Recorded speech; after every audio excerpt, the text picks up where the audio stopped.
Yes, Madam Chair. Once you start. I don't have my mic on. Okay, welcome everybody. Welcome Warden, welcome everybody from the detention center. And then may I please have a roll call, Madam Clerk? Yes, Madam Chair. Commissioner Anna Hamilton.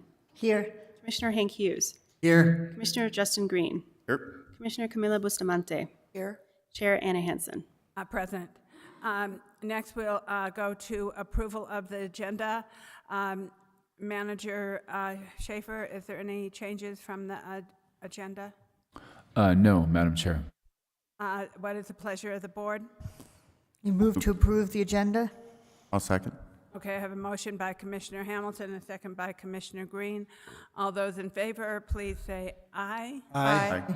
Okay, on to miscellaneous items. Presentation on adult detention facility, Public Safety Department. Warden Williams, welcome. It's very good to see you. You need to turn on your mic. It needs to be green. Perfect. Good morning.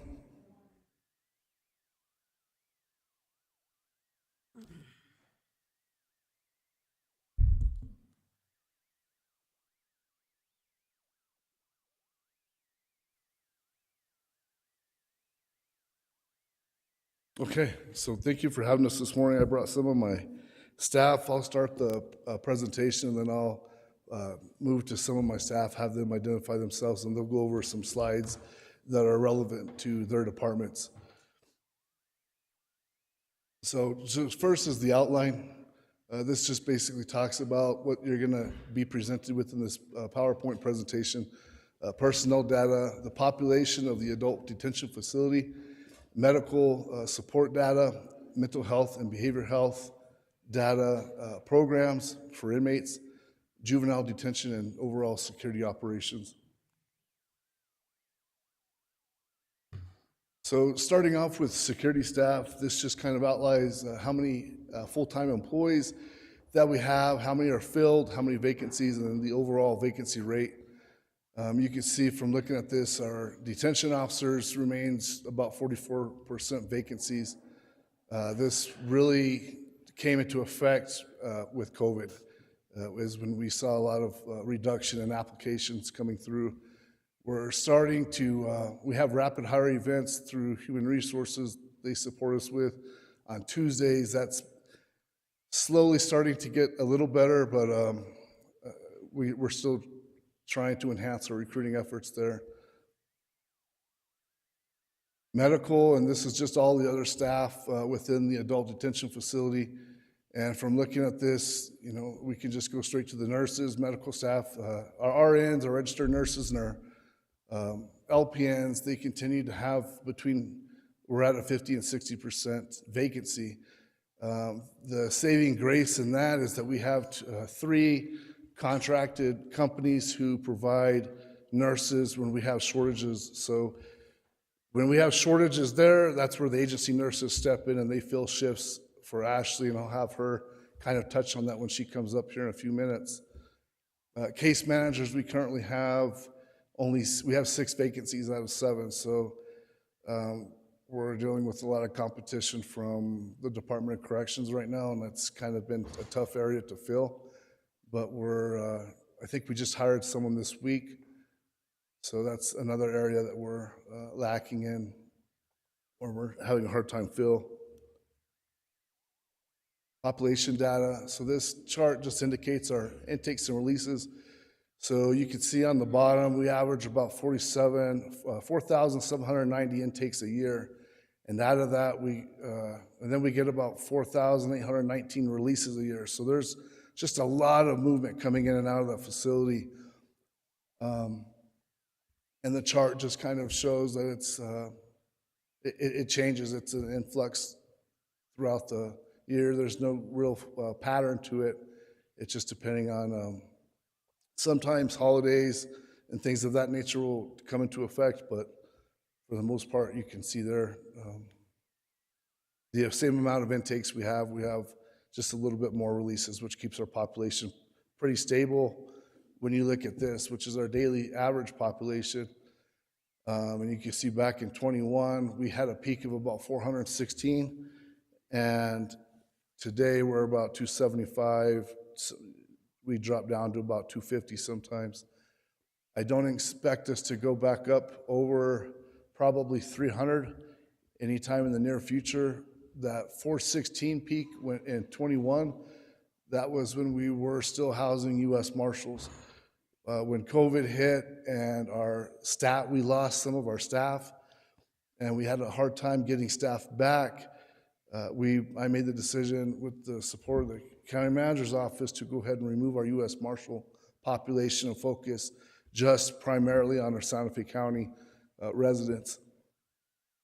And that's really helped us keep a low population, thankfully. So this just shows male compared to female population. Obviously, the males are primarily a large population. We only have about 23% of our population, which are females.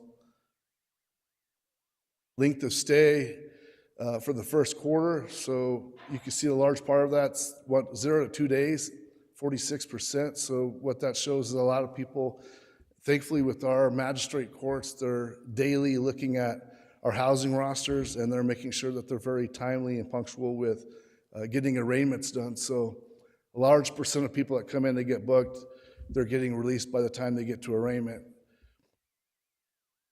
And then, I think this is important too, because when we start talking about programming later, particularly with like our Matrix program, this kind of explains why it's so hard to get a larger pool of participation in those programs, because those programs run at minimum 30 days. And you can see from this, when you have such a transient population, it's really hard to find people who are going to be there long enough to run through a program that's running 30 days plus. Classification, so the initial classification is people coming in from the street, getting booked, processed, and then ultimately housed. So if they're not part of that last slide's 40-something% that's getting out within the first couple days, then they initially get classified. They get moved from booking to population. So we do what we call a threat assessment based off of people that come in. So based off their charges, any kind of violence, any kind of mental health, substance abuse, and we factor in all those areas to kind of give us an idea of what kind of threat assessment they may or may not pose. Do they have predatory behaviors, things of that nature? Then we determine if they would be more fitting for a medium or high custody or a low custody population setting.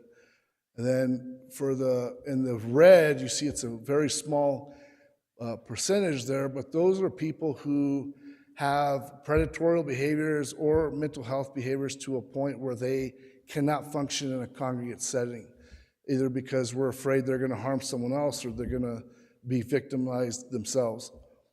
And I'll give you an example. Sometimes we get a high-profile inmate that gets booked into the facility who's been publicized in the paper for many sex crimes and things of that nature that they're pending.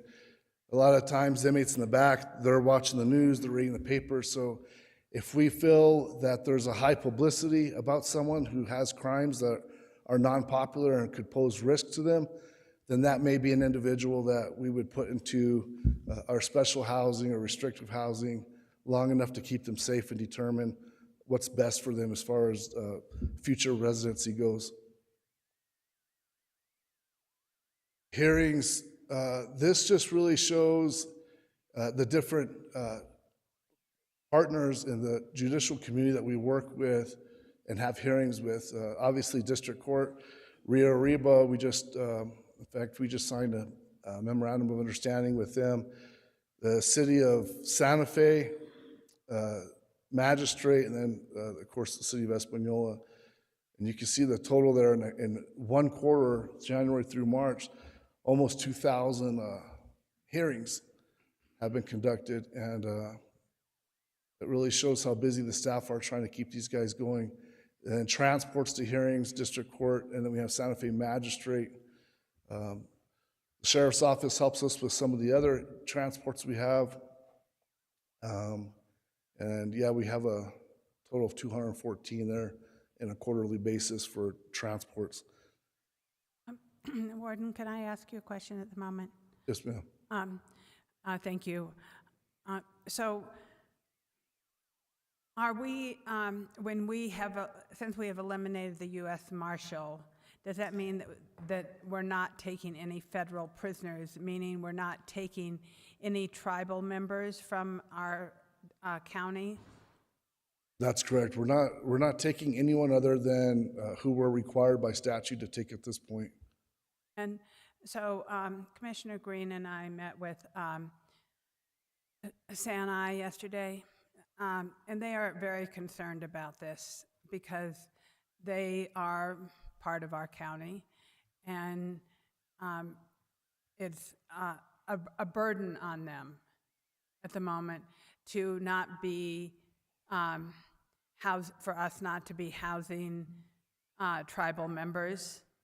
And so I think we need to figure out a way to work with them so that that kind of burden is not so heavy on them, especially since they are residents of Santa Fe County. Yeah, depending, the staff was saying we do house some tribal, but let me explain. It depends on where their charges are out of. If their charges are out of within the Santa Fe County, then yes, we will take them.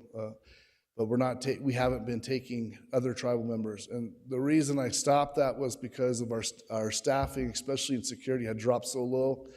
I want to be sure that when we say we're going to accept somebody's out-of-county inmates, I want to make sure that I have a good peace of mind that we're able to keep them safe and secure. And with our numbers low, our staffing, I don't feel comfortable bringing in other than we are statutorily required to, at least until I get some of those, till we get more officers on the line out of the academy. And, Warden, I think we do understand that because staffing, if you don't have the staff to take care of the inmates, then you're creating a larger risk situation for the other inmates. But at the same time, if we can figure out a way to work with our tribal partners in Santa Fe County, I think that would be really helpful. Yes, ma'am. Yeah, duly noted. Okay, so hearings. Okay, medical. Ashley, you want to come up? You are then. Good morning. My name is Ashley Hannon. I'm the Health Services Administrator for the Adult Detention Facility. We'll go through some of the specifics. So drug use, clearly a big topic. We started doing drug screenings in January on the 3rd for every inmate who comes into the facility. We request that everyone submit to a drug screen. Obviously, we don't force anybody. However, out of all of the screenings that we've done, and this is for the previous quarter, so up until March, a total of 555 positive screenings. So we tested 647 individuals. And so you can see on there 2 or more substances were found in 80%, and fentanyl was in 63% of the samples that we've tested. So these are percentages of inmates who are seen by a medical provider.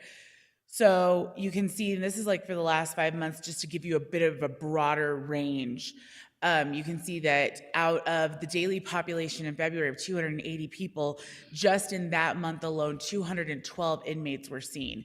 So we're seeing large numbers, 87, 79, 88, 89, 76%, just for those months of people who are actually getting seen for medical care.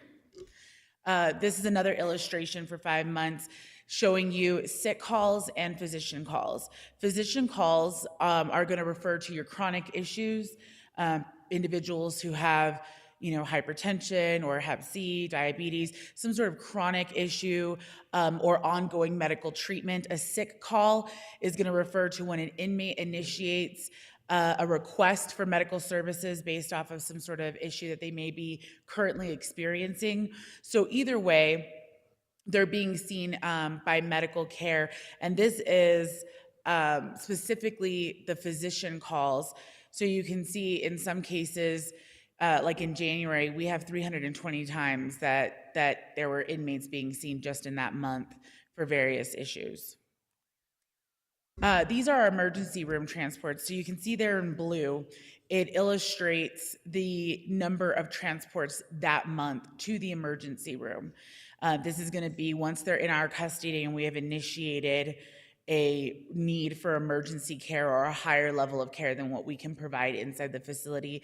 And in yellow, you'll see the cost breakdown for what it's costing us in man hours to be able to facilitate that. So man hours, ambulance, and mileage. So all of that goes into the cost for the emergency transport. That's not the visit itself.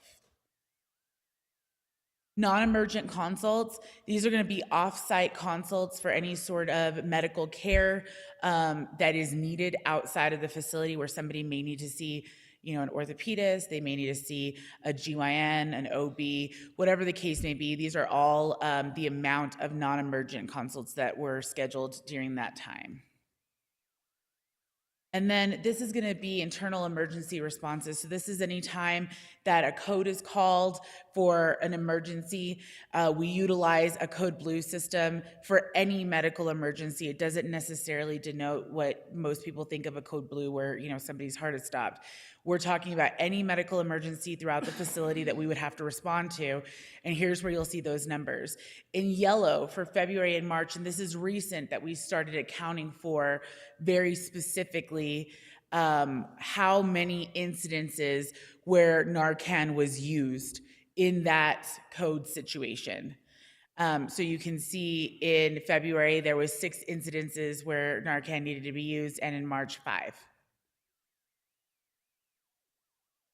Our COVID-19 protocols, this kind of gives you a basic, yes, ma'am. So I'm just going to ask this question. Is this because of the fentanyl use? Because I saw earlier in this presentation, the fentanyl use was quite high, or in the drug testing. So is that what's happening? Is it just because we're having this huge influx of fentanyl? So yes, to answer that question, I do believe so. I don't think that we can put like a hard pin on it and say one way or another with definitive, answers, because that's something that you have to analyze. We have done an audit internally to look at these drug tests and to be able to kind of correlate what is this data giving us as far as the issues that there are with substance abuse in the community. What we find is that a good majority of people, and this is why we highlighted what the percentage is of people who come in on one or more than one substance, 2 or more. And what we find is that oftentimes those folks who are coming in who are positive for more than one substance, they're positive for both opiates and some sort of stimulant, usually an amphetamine. And the half-life is so short that we do see that if they're on an opiate such as fentanyl, their likelihood of having some sort of overdose within the first 48 hours of being in our facility is pretty high. And so this is why we've implemented all of the measures that we've had to monitor. And this is where we're finding that we're using Narcan more often when somebody's coming in on multiple drugs that are already in their system. Thank you. You're welcome. Commissioner Green? Pardon me. Thank you very much. This is very informative, and I'm really enjoying this, actually, like to understand the details, so as strange as that sounds. About medical treatment, question, do you track like what the causes are? Is this violence for ER visits, like people that get up to that level of having to have an emergency? Is it internal violence? Is it drug overdoses? Is it people that just have chronic issues that, I don't know, like needing insulin or something like that? Do you track the granularity of that? So we do have continuous quality improvements who does track various components of this and actually helps to put these numbers together. So do we track it specifically and report it out? Not necessarily. We do track it though. I don't think that it's one or the other, that there's going to be a high measure for any of those. It's going to be a combination of all of them. Our medical director is very diligent with being error on the side of caution. You know, we're always going to be on the side of caution. We're not a hospital, unfortunately. Sure. You know, we definitely have amazing and outstanding care, but you know, we are limited, and that's where, you know, he errs on the side of caution, and we always defer to our medical provider. So if he has determined that at this point, you know, a higher level of care for additional testing or something that is outside of our capability is warranted, that's when we would go ahead and transport. And those emergency transports that you see there are not necessarily all, you know, ambulance transports. Sometimes an ER visit is warranted outside of what would be considered, and, you know, I'm going to be real judicious, it's going to be outside of what would be considered a true emergency. When we think of an emergency, we think of something that is life or death or loss of limb. And that's not always the case. Sometimes where it really boils down to is we're in it's a level of care issue. Now, if we can appropriately get them scheduled with somebody on an offsite, then that's what we will do. However, that's not always the case, and we end up needing to have a higher level of care where we can get, you know, a CT scan, or we can get additional laboratory blood work to find out, is this you know, an emergency situation where they need to actually continue to do further treatment? Or is this more of a, you know, we can schedule you with a different type of provider on the outside, and then they can do their workup? And we fall into a gray area where we don't have the capability for advanced testing where I'm going to get results back immediately. We still send out our labs to a laboratory, which is not uncommon. And it takes several days to get back, and that person may not be in an appropriate setting to wait for 3 days to get results back. So those are some of the rationales for why we would send somebody out, rather than it being very specific. Great. And so partially looking at it the other side, the cause of it, like what were their underlying, like, was it a medical emergency, like an overdose that they had to get resuscitated and maybe brought there, or whether they had some violence perpetrated on them inside like, and somebody got a broken leg and had to go to the hospital. So you know, the granularity of the root causes, not necessarily why they're going there. So, and then I actually had another question somewhat related. Has the congratulations on rooting out somebody who was dealing inside the jail or bringing stuff in or whatever it was.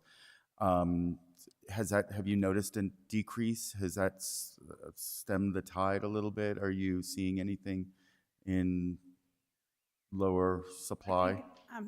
Commissioner Green, if I could interrupt, I think that they'll be going into some of these details. Okay. So that may be a second question. Yep. Yeah. So why don't we hold off? I think, you know, if we're asking questions about what the topic, okay. So please continue. So with our COVID-19 protocols, inmates who are showing signs or symptoms are tested. We utilize a rapid antigen test. Should they be positive, they are moved to medical. They do a 5-day quarantine as recommended by the CDC. And then at that point, you know, providing that they no longer have signs or symptoms, they are allowed to be back in population with a surgical mask for an additional 5 days. And those are, you know, New Mexico Department of Health and CDC guidelines. If we end up having an influx of positive inmates, a additional quarantine pod may be designated at that time, should we have, you know, more inmates than what we can house in medical. They all are monitored on a 30-minute basis. We do have management of symptoms, you know, medication for that. And then again, based off of nursing assessments as well as our physician assessments, should they need a higher level of care, or it is determined that they have worsening symptoms where they need to be seen or have outside services, then we would go ahead and transfer to the ER for a higher level of care at that point. We do have sanitation in place to be able to properly sanitize and clean out any area that has had someone who is positive in it. I think that's it for my position.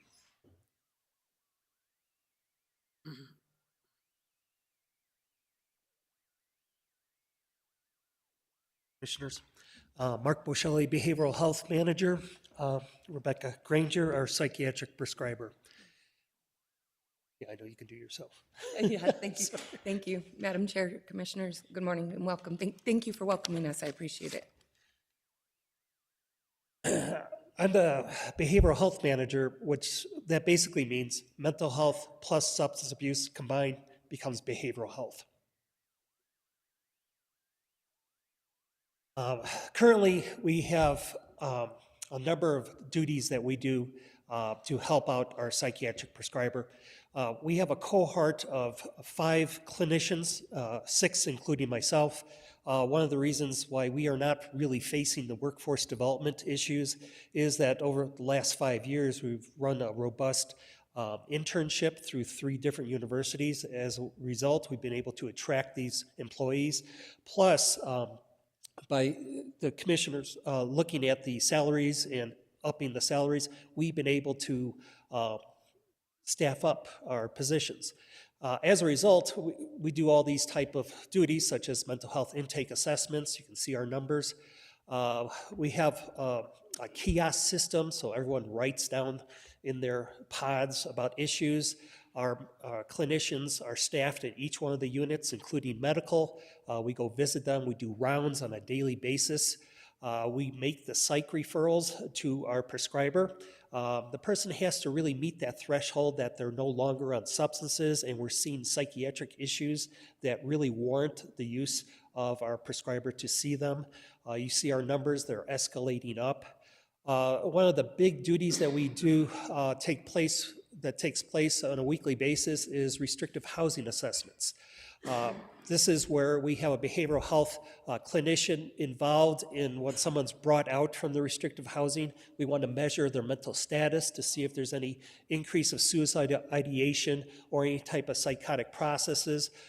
This is where around the nation people have lost, they've been very vulnerable to lawsuits by not taking care of their individuals who have been restricted in their housing due to mental health issues or behavioral health issues. In addition, we do crisis interventions. You can see our numbers. And then we start doing our bigger duties is suicide assessments. You can see they're in October, November, December. Actually, December went down a little bit. So we'll do face-to-face suicide assessments and interventions. Some of those interventions take place in our medical unit. People are brought down. They are observed on a 30-minute constant watch. Our highest level is a constant watch, which is equivalent to a psychiatric inpatient unit, where we have staff watching them eyes on 24 hours a day. And it's usually security staff. We back them up. And we're watching any of their behaviors literally until we make a decision that we can clear them from that type of constant watch, and then move on to going into the general population.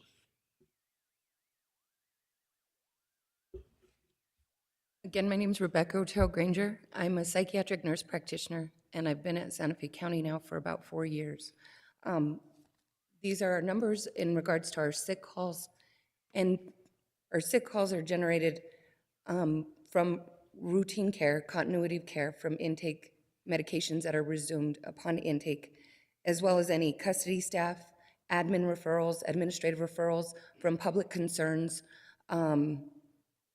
nursing staff, reentry staff, case management. So anybody essentially can make a referral to psychiatry, and they're seen accordingly in regards to their acuity. There is a wide range of acuity in regards to the patients that I do see and that are on my panel, and they include routine chronic mental health care, urgent and emergent. I am on call. I do facilitate the constant watches, as well as the 30-minute mental health watches that are less acute but still very serious. We estimate about, on average, because of the recidivism and the variable numbers that we have from intake and discharge, about 15 to 20% of seriously mentally ill people. My practice is a wide range in corrections, from the Department of Corrections, as well as other counties throughout the state. I mean, I do recognize that our numbers are a little bit higher. We assume that that might even have an influence because of our close proximity to Las Vegas and some of the transient population that kind of wanders in, or just kind of is transient and winds, and they, relocate or come to Santa Fe County or offend in Santa Fe County. These are the numbers or percentage of patients or inmates or detainees that are on medications under my care. We average about 70%. And again, those vary in acuity from as-needed medication to chronic medication for depression, and it also includes emergent medication that's given for safety reasons, and also chronic medications for serious mentally ill. The formulary that we have at the facility is created jointly with our medical director, with Warden Williams, and it's also in alignment with NCCHC standards. We're very diligent in following those national standards as well as ACA and NEMAC. But our formulary primarily consists of non-addictive and non-habit forming medication. And as a nurse practitioner, I really emphasize holistic care and addressing all elements of mental health and physical well-being. And I'm extremely grateful for the support that I have from my medical director. He's very open and receptive to that. We try to be conservative when we can and teach him basics in regards to self-care, hydration, sleeping, sleep hygiene, and that's very important to be able to sustain what we're giving them and what we're teaching them, as opposed to throwing a pill at them and just hoping that it works and it all falls together. But we have a very comprehensive approach. Behavioral health is very involved. So with the prescribing, it is co-therapy or co-treatment with behavioral health therapy in groups as well. Even when there's not an addiction involved, behavioral health is very much so involved with that. As of right now, our numbers, I know this is of interest to a lot of people because of, in the community, because of the numbers that we're seeing in regards to overdose, substance abuse, dependency. We're going to talk more about it, but in regards to my role in medication assisted treatment, or also known as MAT, we are offering naltrexone and Vivitrol. Naltrexone is the oral pill. It's given daily, once a day, and the Vivitrol injection is given monthly. And so the intent of that treatment is to block cravings. It is, and we've found that there is use and evidence that it's helpful in impulsivity, and it helps to reduce risks of self-injurious behavior. We're not using it along those lines, but that's where we can make the connection in regards to addictive behavior. As of right now, within the last 90 days, approximately the last 90 days, we've given 15 injections of Vivitrol, and we have 24 patients on naltrexone. And we'll go over more of the Matrix program, which supports this and the success of this, and the reentry program that helps us to ensure the continuity of this. And hopefully we can look back in another 5 years and see how it's affected recidivism. Thank you. Thank you. That was very good, and thank you. Just keep going.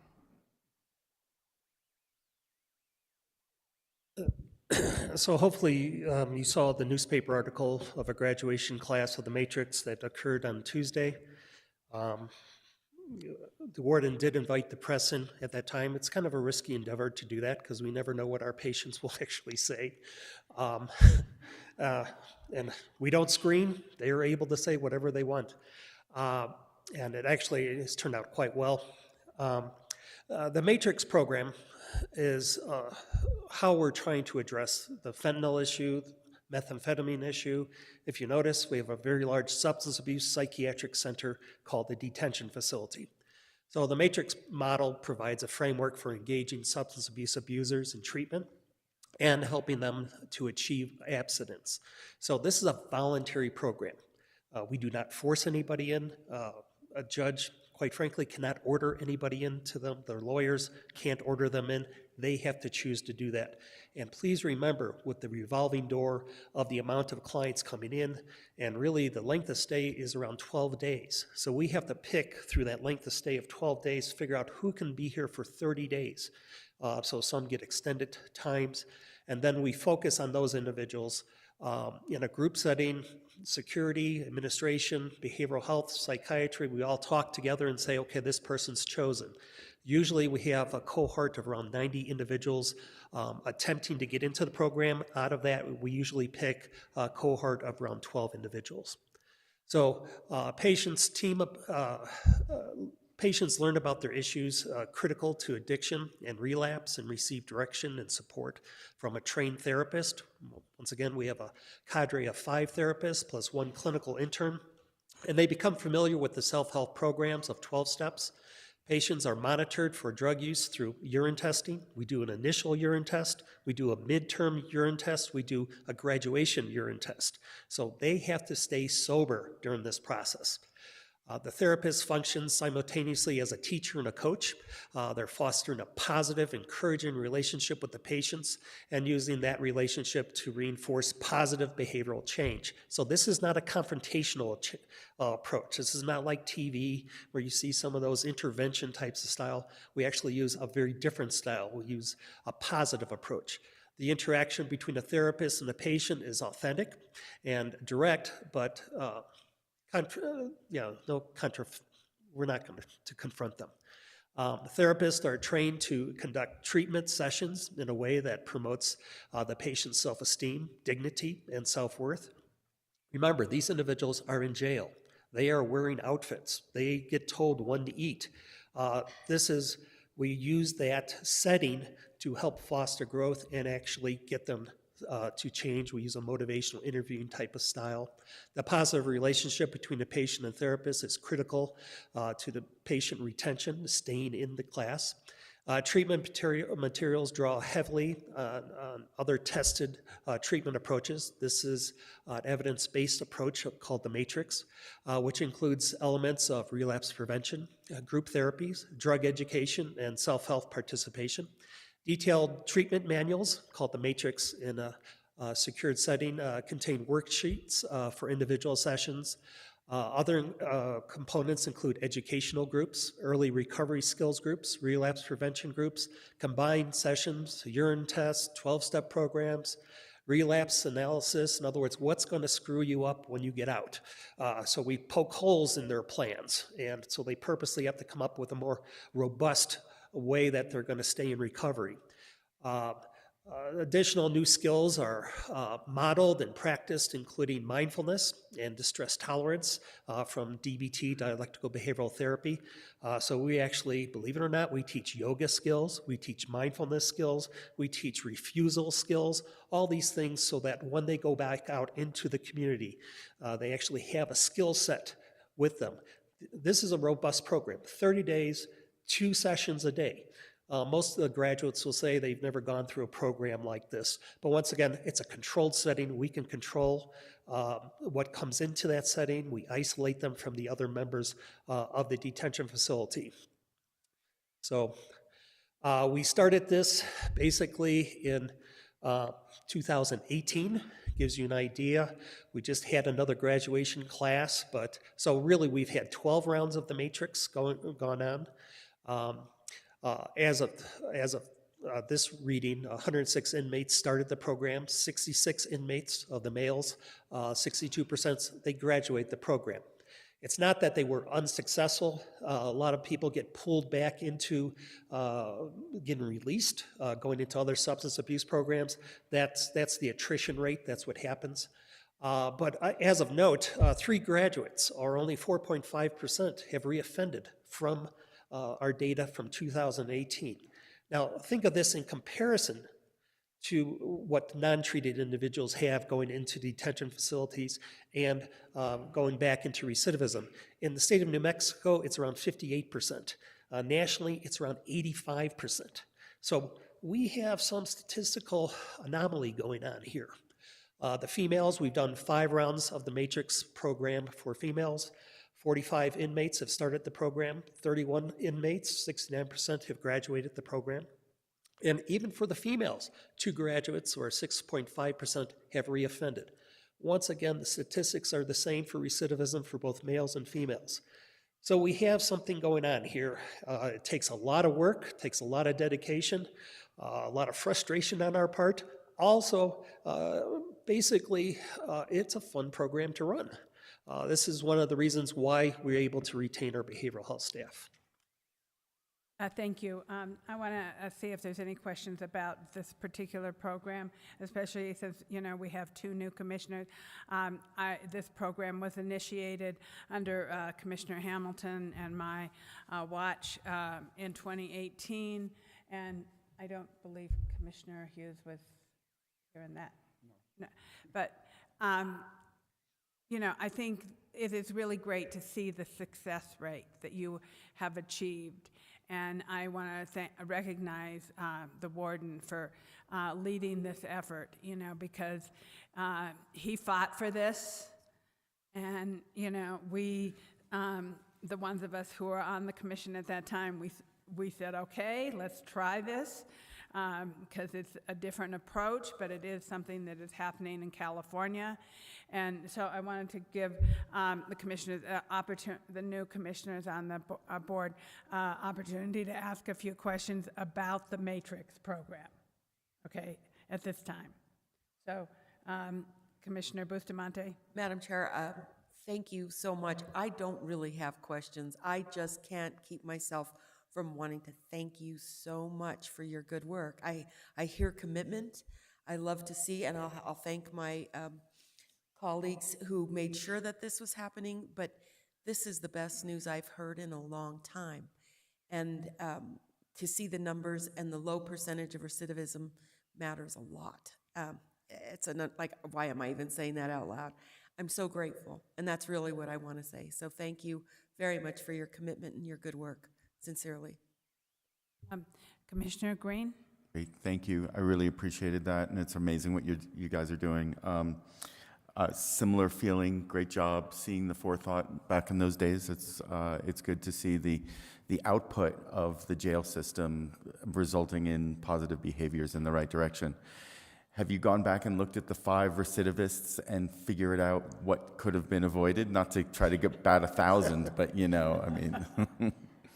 Well, we have, and the nice thing is we have a good data system, so I'm able to track as soon as someone comes in. Before I answer that, if I can say, tied together with our MAT program, we are actually following the evidence-based design of an MAT, a medication plus treatment. Medication alone has not been shown to be effective. Treatment alone has not been shown to be as effective as medication plus treatment. So we're actually doing what any university would attempt to do, is combine them both.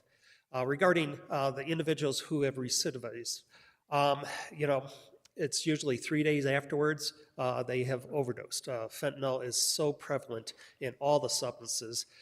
They'll tell you that they're smoking the blues, and in those pills, those pressed pills, we see methamphetamine, we see ecstasy, we see the fentanyl. They just fall prey to that, and it's usually if they go back to their same setting, which is one of the reasons why the wardens helped and agreed to set up a reentry pod. That's the graduates of the Matrix move into the reentry pod. From the reentry pod, we have other programs now. So that's where that development came out of, the direct answers to interviewing those individuals who came back in. Well, great job, guys. Thank you. And I also want to recognize that LifeLink has also been working with you on this program, and that I think they play a vital part in helping people to not revisit the jail. Commissioner Hughes. Oh, thank you, Madam Chair. And I've heard about the Matrix program last year and this year, and I'm glad you have some really good stats now that shows how successful it is. And as most of you know, I have personal experience getting off opiates from my back problems earlier in life, and so I know how hard that is. And I guess my question, and I don't want to take anything away from the Matrix program, but my question is about people who may come into the jail on a methadone program or a different type of treatment program. How do we treat people who, and especially if they're only going to be there like 2 or 3 days or 5 days, how do we make sure that they, and also, you know, that maybe they're on a methadone program, but the reason they're in jail is because they fell off the wagon. You know, how do we work with those people to sort of get them back on track with whatever program they've chosen to do? Thank you. Thank you. Thank you for your question. There's not necessarily a black and white answer for that, but we make every attempt to continue their care that they receive on the outside. We definitely, there's a lot of things that affect our decision, the length of stay, and their compliance with the treatment prior to coming in. What we have agreed and committed to is if someone is established on an MAT medication program such as Suboxone or methadone, we do continue the medication if we are able to prove compliance with it, that there isn't any other illicit substances, and that's really what we're seeing. And oftentimes what we are seeing are that individuals that are on programs can often show up in their urine drug screen negative for some of those substances. So it's definitely on a case-to-case basis. It is a collective and collaborative agreement, but both Dr. Olivares and myself, when it was necessary, have our X license and are able to prescribe. Methadone is without a doubt, regardless of other influences of polysubstance abuse with pregnant women, 100% is continued immediately. So methadone is even more of a challenge than Suboxone because it is not recorded or reported to the Board of Pharmacy. So what we're also finding is that individuals on methadone programs can be enrolled or involved in several programs, and it's very difficult to track. So I have talked to several people, even through the DEA, in expressing my concerns with that. I don't know that that's anything that's going to change in my career, but it definitely complicates things, considering the lethal doses that individuals are coming in on and from other facilities. We take into consideration, are they going to prison where this is not going to be, where they're not going to be able to continue this medication? So we're very mindful of that and their prognosis and trying to promote whatever is necessary to help them in recovery. Did that answer your question? I'm sorry. Yes, thank you. And I guess, you know, are there other things that you would want to see going forward? And now you have the successful Matrix program, which works really well, and I understand how you treat people when they come in. Are there other things that you envision going forward? Mr. Graham, I need to jump in real quick, so I can't help myself, because the Matrix is a very, I get very excited about the Matrix program, and there's some, I won't beat this topic to death, but I just want to reiterate real quick while I have this forum, how proud I am of the staff I have, because this Matrix program, I can tell you, I've been in a warden capacity for almost 16 years, and I've never seen the kind of excitement, enthusiasm, and progress that I've seen in this Matrix program. And it's because the people that are part of this staff are passionate about what they do. And I'm really glad that Nathan from the New Mexican took the time to come down and see it firsthand, because let me tell you, it was very, those inmates got very emotional. They shared some very personal, intimate details about their lives. One of them particularly was an overdose case about 35 days ago, about a week before we started the Matrix program. He basically was someone we were questioning if he was going to come back or not. And I went to talk to this young man the day after staff literally saved his life. And the first thing he told me is, can I go to the Matrix program? And I'm like, absolutely, that's what the program's for. And, we kind of joke about it, because Mark, sometimes I'll tell him, what do you think about this next group that we got? And he'll say, this is a tough one. This is a tough group. And I always smile, because I'm like, that's what we want. We want the toughest groups, because if we can make a change out of them, we can make a change out of anybody. And I tell you what, to see the transition from these folks in 30 days, it's just, it'll blow your mind. I mean, it's just amazing. And I'm really glad Nathan got to see it. I'm really proud of the staff. And we go through, and first what we do is on the graduation is we go through and we just say, hey, we commend them, and I talk a little bit about how proud I am of them and what they've gone through. But we talk about common denominators that they have together, recognizing, and building unity between them. But, and then we have them go across individually and they read their own handwritten testimonies about their experience in the program. And they're absolutely encouraged to be brutally honest, whether it's something that we don't want to hear, we do want to hear, because that's how we make this program better. And every one of them, those guys were like on the verge of crying. I mean, you could just hear it in their voices. It's just amazing. And the feedback I heard in this last group was we had I think 3 or 4 of that graduating class had been in and out of prison, and they said they have never been to a program where they've seen staff who actually make them feel like their lives matter. And what I saw in that, and then we start talking a little bit, and then we bring in some food, and we celebrate with them, but this is absolutely my personal favorite part of this job that I have, is being able to go to the graduations with these guys and sit down with them for like 2 minutes, 3 minutes while they're eating and just hear the excitement, the change in their voice. And I'll tell you, at that time, at that place, it doesn't feel like you're in a jail. It feels like you're in a cafeteria somewhere talking to these people, because, and they even tell you in their testimonies, they for a moment, they don't even look at the staff as staff and them as inmates. They just look at them as with nothing but excitement and gratitude. And they were very vocal about it. They were nothing but commending of the staff and telling them thank you for being involved and the lessons they've learned. And I can go on and on, but I just have to share my excitement about it. I'm very proud. The staff does not get the gratitude, nor will they ever get the gratitude they really deserve from the public. And, to be fair, it's because the public only hears and sees a certain side of it. But it's times like this, I'm very proud, and I'm glad the commission has an opportunity to read the article that actually came out that was positive. And I hope in the future you get more opportunities to see more progress. And to follow what you're talking about as far as envisions, because I got a lot of ambition with this whole program. And, we started, Mark started a reentry, because what we recognized was we didn't want to lose the momentum with the excitement and this group staying together. And this group, they already see themselves as different than the general population. And they were telling us that when they were going to this program, a lot of the inmates were yelling at them and teasing them, and why are you going to this program? And I was telling them it's because these people don't always want the best for you. The people that you think are your friends who are in this, they don't want the best for you, but we do. So if you're sincere about having a change of your life and you want a better relationship with your family and with your children, and you want to be a role model, then we'll give you the tools.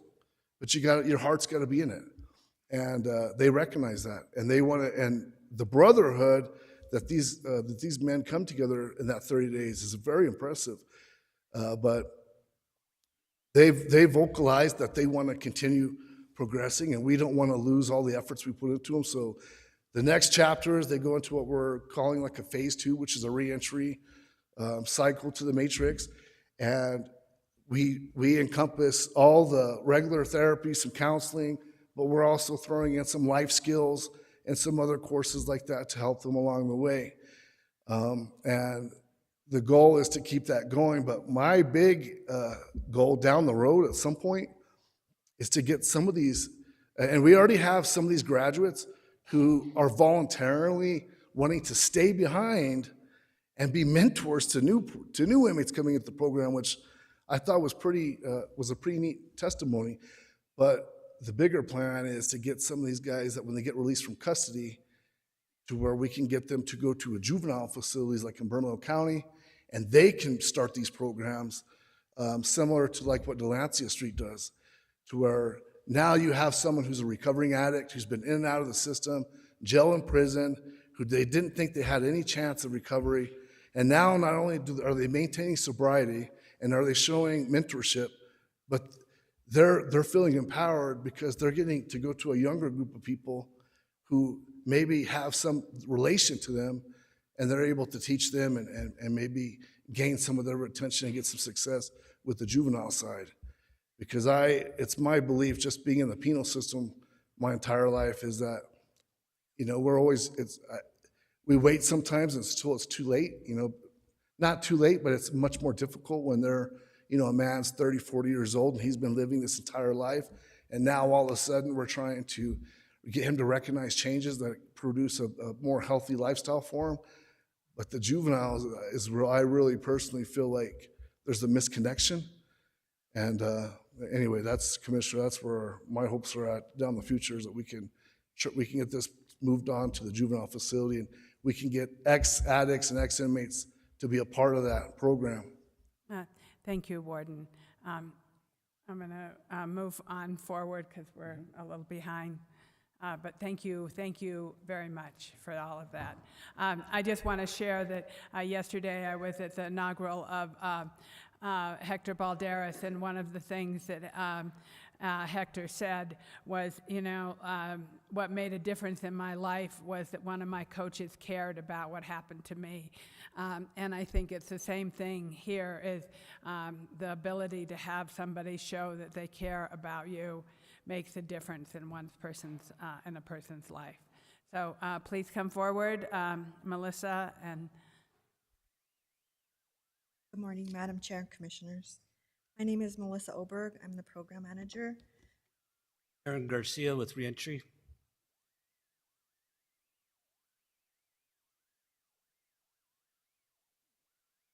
Oh, there you go.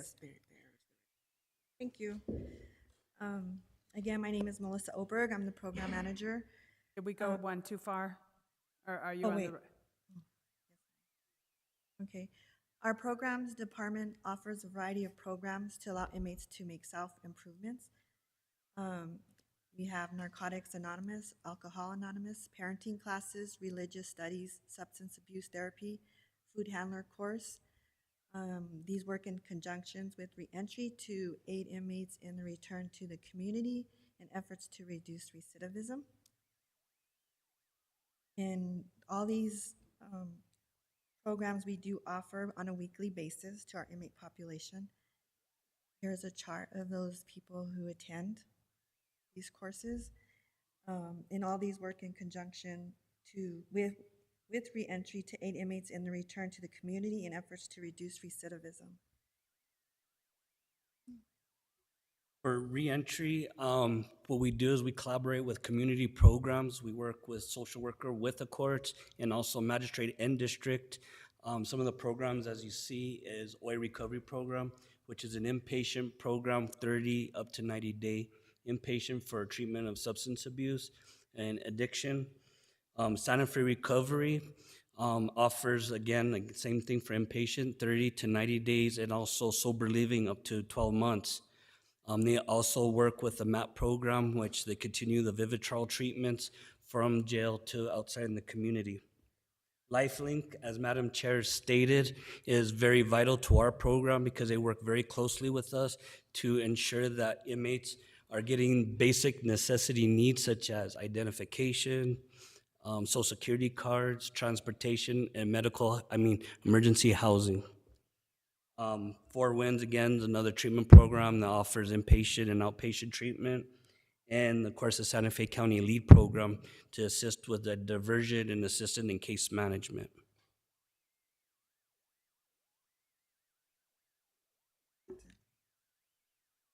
And then of course, we have, in the last quarter, we had a total of 34 people that we've had medicated reinstated. We enrolled 2 individuals in the last quarter to Medicaid, and out of 11 people in the last quarter, 10 of them made it into treatment.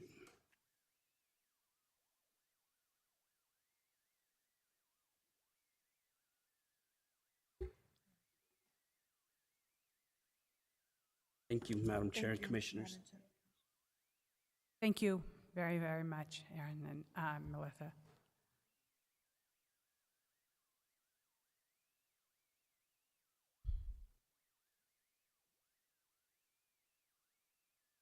Good morning, Madam Chair, County Commissioners. My name is Carlos Parkman Lopez, and I'm the Chief of Security. Carlos Markman Lopez, I'm the Chief of Security. Juvenile detention. No. Good. So right now we're not holding any juveniles in our custody. What we do transport them from our facility as they arrive with different agencies to San Juan County at this time. As you can see up there or on your computers there, we have how many we transported each month. It was up and down. The busiest month for us was September.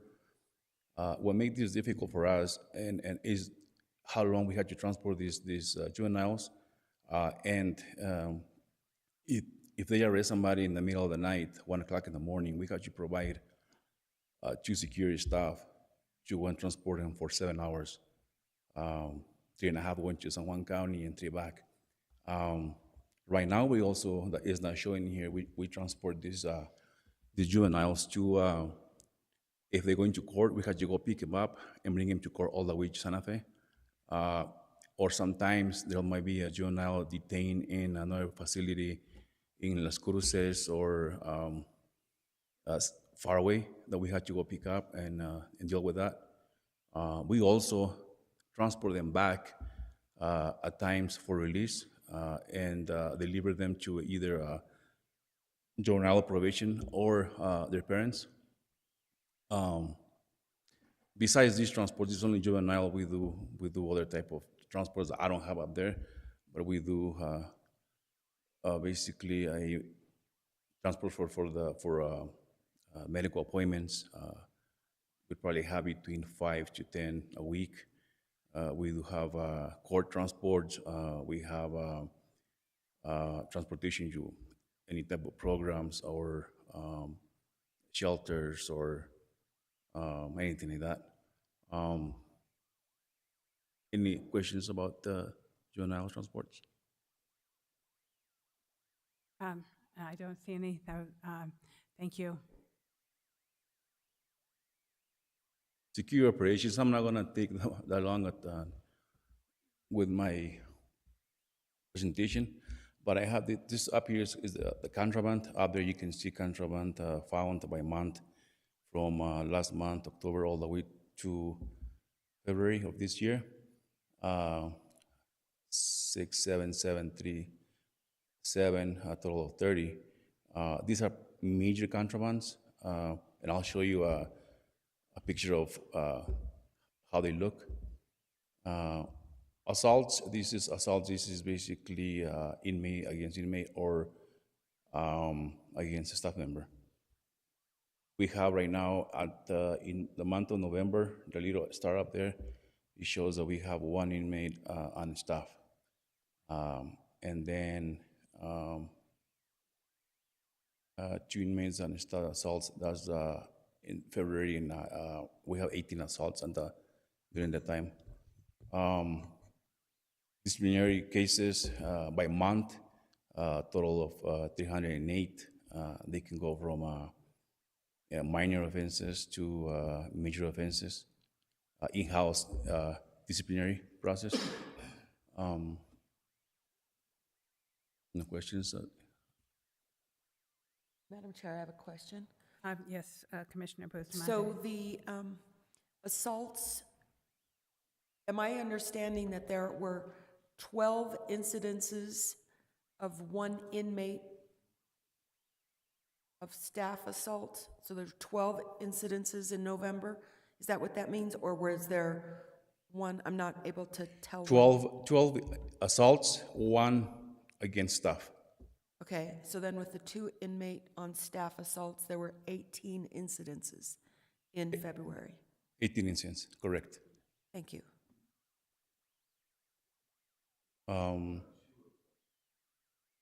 Yes, 2 of those 18 were against staff. Thank you. Thank you for that clarification. Sorry, I get nervous sometimes.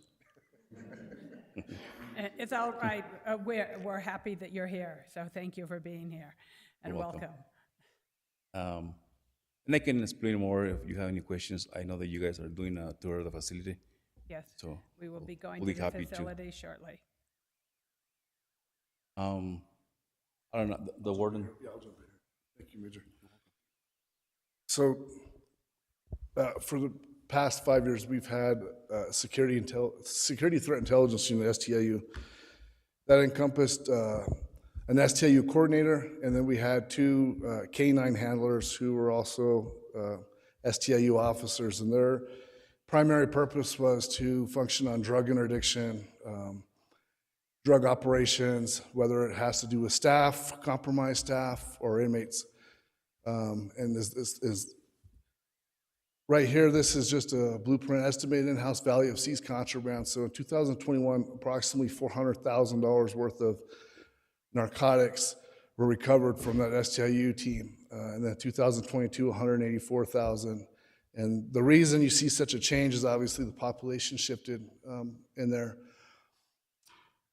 Recently, because we had the STI unit, and then we had I had two investigators, and what we've done recently is we've combined them into one. So the STI unit is phased out and has, pardon me, their functions have been encompassed into the investigator's role. So we have investigators who are now doing all the roles inside STU, on top of formal referrals they get for investigations on personnel matters and things of that nature. And I know there was a comment earlier about a young man that we arrested. We had a partnership with local law enforcement where we were looking into an employee who we thought was compromised, and we ended up being accurate in that, and we had a successful arrest and are moving forward with the availability of prosecution on that. And you know, I'm proud about that also, because that shows the community and everyone else that we take this serious regardless where it's coming from. So anyway, that's what this talks about with the STU. As far as K-9, we still do currently have two trained K-9 animals there. Nico and Kia, I think is the female's name. We just got her recently. And we use those K-9 dogs actively to help us as an added tool to things like our body scanner to help us search and try to be proactive in finding narcotics or stopping them before they come into the facility. Yes, Commissioner Hamilton. Thank you. Could you just go back to the previous slide? Is the 2022, is that number for the first 3 months of 2022 or for all of 2022 plus the first 3 months of 2023? Because it makes a big difference. It says 2022. I mean, there are no 2023 numbers. Oh, it was just till March. Till March of 2022. So all of that's last year. That means 2022, the total numbers, the rate is almost twice what it was in 2021? Yeah. Yeah, and we, I'm going to move forward into that. I'll talk a little more about that. And there are no numbers for 2023? Not yet. I don't think he's put it together just yet, but. Okay. I mean, that's not a problem. I was just clarifying so I understood. Yes. Okay. Yeah, thank you. Yeah, Major, was this a recent find or was this the one before? I know there was another one he was going to send over. Well, this is just an example, nevertheless. 215 strips of Suboxone. Suboxone, and the gentleman that we were talking about earlier, the former employee who was arrested, Suboxone was what he had in his vehicle, and that was what he was intending on smuggling into the facility. Suboxone, there's a huge financial gain opportunity for it being smuggled in right now. And of course, the higher the value of the Suboxone, meaning it's all based off supply and demand. So if at the times that our staff do their analysis with inmates who are in there and they're getting their inside information about the value of Suboxone, it's based off of how much is currently available to them in there. So when you see the price of Suboxone being higher, it's actually a good sign because it shows that there's less availability of it in the facility. But in this case right here, that's approximate $196,000 worth of in-house Suboxone. And of course, there's a little bit of fentanyl pills and some meth in there. But this is not unusual for us to have fines like this. We just had a female a couple of weeks ago, two females a couple of weeks ago. We found something similar to this amount that she had came in with upon intake. Sometimes it's even planned. Sometimes these people are on probation or parole. They know that they violated their conditions, and they know that when they go meet with their PO, they're going to be arrested. So sometimes they'll intentionally package narcotics and bring it in with the intention of trying to make some money off of it or to pay off debt that they've had from previous incarceration. And I can't read that. My eyes aren't that great, but I can, just more examples of some of the contraband that the staff are continuously finding in the facility. I guess that was it with the contraband. I thought there was another slide, but. Thank you, Warden. Any more questions before we, not exactly adjourn, but before we move to the detention facility from anybody? Madam Chair, I did make a request to understand better from our legal, because I am involved with a project that is funded by the federal government for post-incarceration. It's called the Workforce Integration Network. I get no personal benefit from telling you this or for having people in the program, except that I do direct the project. So it is not a conflict.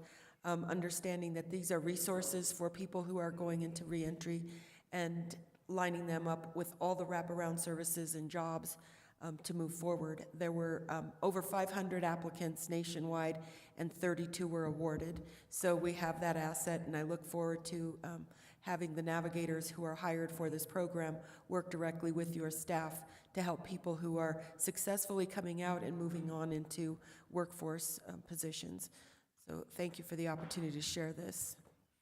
Madam Chair, Manager, did you? Thank you for that, Commissioner and Commissioners. Before we do go on the tour, I just wanted to highlight a few things. One of them touches on the same subject as Commissioner Bustamante, which was an effort that the county is exploring, and will obviously make sure to that we're not duplicating efforts and are working in concert with other available resources. But it was to offer a pathway for folks who are leaving our Matrix program and leaving the jail to actually, come to the county and actually receive employment opportunities at the county for appropriate positions that we have a challenge filling. But coming along with that would be, the robust wraparound services that you described. So as we continue to explore those efforts, we'll ensure that we're not duplicating the resources that are already available, but we're thinking similarly in terms of how we can support that population while also helping to support the mission of the county. Secondly, I just wanted to note that the declining population numbers are a driver in terms of our ability to offer some of these programs that the warden described, like a matrix pod, like a reentry pod, as you have more space. So you're able to offer these more robust services because you're not, in fact, needing them to house inmates that are not charged under state crimes originating from the county. In addition, in terms of looking at other areas to potentially augment our operations, we are already moving forward, and the Health Service Administrator can help correct anything that I get wrong. to purchase equipment that will allow us to have more real-time drug testing of those individuals who are coming into our care. So we'll be actually able to analyze these specimens on site and have better real-time data in terms of those who would be at risk of detoxification and potential overdose who are coming into the facility. I believe that our IT department, working closely with Deputy County Manager Bernardino, are about finished with a Wi-Fi project that would allow Wi-Fi services and connectivity throughout the entire adult detention facility. That would enable further use of technology as we try to serve our population, both those who are at risk of overdose or detoxification-related incidents, as well as general security. And with regard to medical operations, we will soon be releasing, I believe, and Elias, if I'm getting the timing wrong, correct me, we'll soon be releasing an RFP that includes a variety of technological enhancements, but including wearable technology that will allow our medical staff to monitor the vital signs of our at-risk inmates in real time in terms of getting notifications if there are any alarming trends in terms of blood pressure as well as heart rate. That is moving forward through the RFP process in the short to midterm. But again, the Wi-Fi connectivity is a critical first step in allowing us to do that.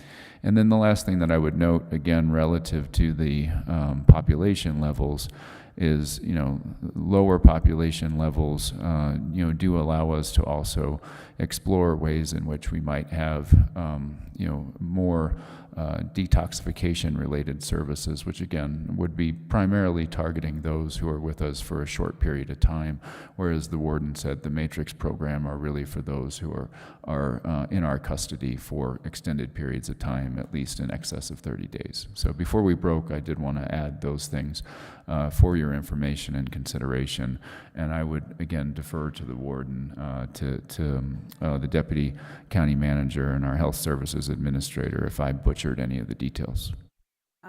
Thank you, Manager Schaefer. Commissioner Green? Thank you for that, Manager Schaefer. That's good to address the technology and where the division's going, and thank you for the presentation. Pretty impressed with all that you do and the outputs that you're doing. One other, two questions. One about the Rio Arriba MOU. Don't necessarily have to get into all the details, but what are the impacts of it? Are we taking on their prison, their detainees? And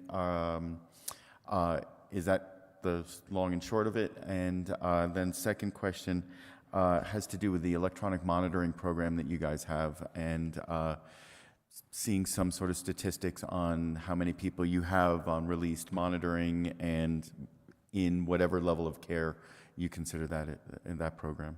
Yeah, so under the first part, we of course try to be good neighbors to everyone around us, but our primary focus, of course, is Santa Fe County. With Rio Arriba, they had reached out to me several months back. They were having a really difficult time finding I don't know if their facility closed down but it sounded like it was getting to that point. So in the MOU, we always have language in there that ultimately gives us the right to accept or deny custody if and when we're in a position to help someone out. So some of the terms with Rio Arriba was that I did agree that we would help them on a case-by-case basis. Some of the guidelines in that is they have to call ahead of time, see if we have the availability, depending on what the charges are, how the anticipated length of stay, and in that they also help us out with some of the transporting of juveniles. So we try to to take care of each other in that sense. But at the end of the day, there's no set amount of people that we are committed to taking in from Rio Arriba. I prefer, of course, not to have any, because as the manager spoke to, the more that I focus just on Santa Fe County and people who have statutory issues and requirements within Santa Fe County to be housed. And the less I have of out of county, the more programs I can do, which are ultimately going to change lives, hopefully, like we have been doing. So, and your second part with EM is no longer, we don't really have any ownership in EM anymore at this point. District Court has taken that, thankfully, from us, so we don't have that burden, although we do work hand in hand with District Court to help facilitate that and making sure we have a smooth transition along the way. Thank you, but I am going to go back to, once again, to the Pueblos, just because they are we have 4 within our county, actually 7, but the main 4 are, Sanai, Powake, Nambe, and Tasuki. And so if we can figure out a way to work with them to keep their residents in Santa Fe County. I understand it's a problem because they are considered federal inmates because they're sovereign nations, but they also are residents in our county. So if we can figure out some kind of MOU or something to work with the Pueblos, because when Governor Malkino brought that up yesterday, I recognize it is probably not just a problem for Sanai, but for all of the Pueblos and in our county. Yeah, I'm sorry. The Pueblos have a difficult time statewide finding places for incarceration. That's very true. We do have, Madam Chairman, I'm going to go back and do a little. We do have some inmates in custody right now that are part of tribal, but I'm almost certain those charges are all within Santa Fe County. But I'll look into that a little bit. Was there any particular Pueblo that was calling you, or was it just kind of all of them? No, we met with Sanai, myself and Commissioner Green yesterday. We met with Governor Malkino, and this was a topic that he brought up. So when we told him that we were meeting with you today and that we would share his concerns, so I mean, I want to be a good neighbor to Sanai, and we're not neighbors, we're two sovereign nations, Absolutely.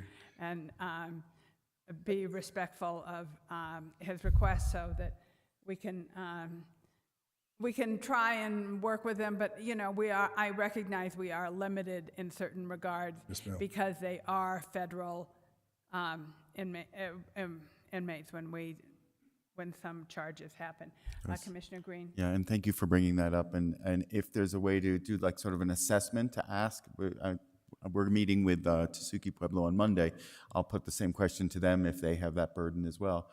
But this is probably relatively easy to quantify what the impact would be. Would it be 5 inmates a month? Would it be how many? So, but I mean, I don't think you have the answer now, but we should ask them to find out what we think the burden would be and what that need would be to us. There's just a lot of dynamics that come into it, and the circumstances are changing. I mean, it depends. It not only on who the inmate is, what does he have.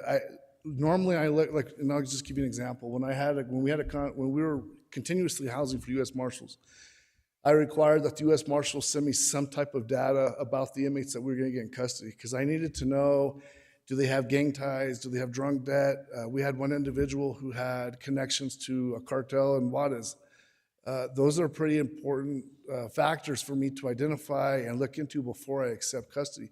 Not to say the Pueblos have those same complications, they normally don't, but definitely, do they have any health issues? Do they have any mental health issues? Is it someone that, as soon as I accept custody of, I'm going to end up transporting to the hospital, and then I'm going to have to send 2 officers there around the clock because his liver's shutting down, or he's got some other. Those are all the factors I look into.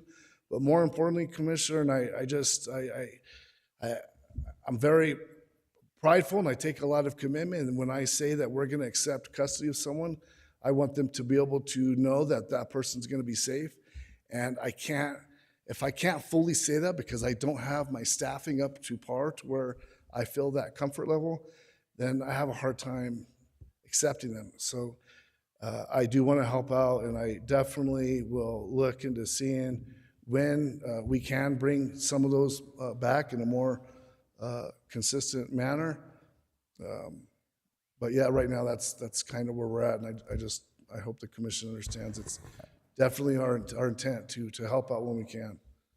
If I may, one, like as a follow-up, because it is an Indian services area, working in partnership with the tribes to try to get a federal grant to cover you, right, through this MOU, that they go source the money that we may not be able to go get, but because we are providing a service to the Pueblos, we may be able to augment some of your pay or have some staffing incentives there as well. So I think there's some creativity to be looked to how to help you out, not just give you the burden, but thank you.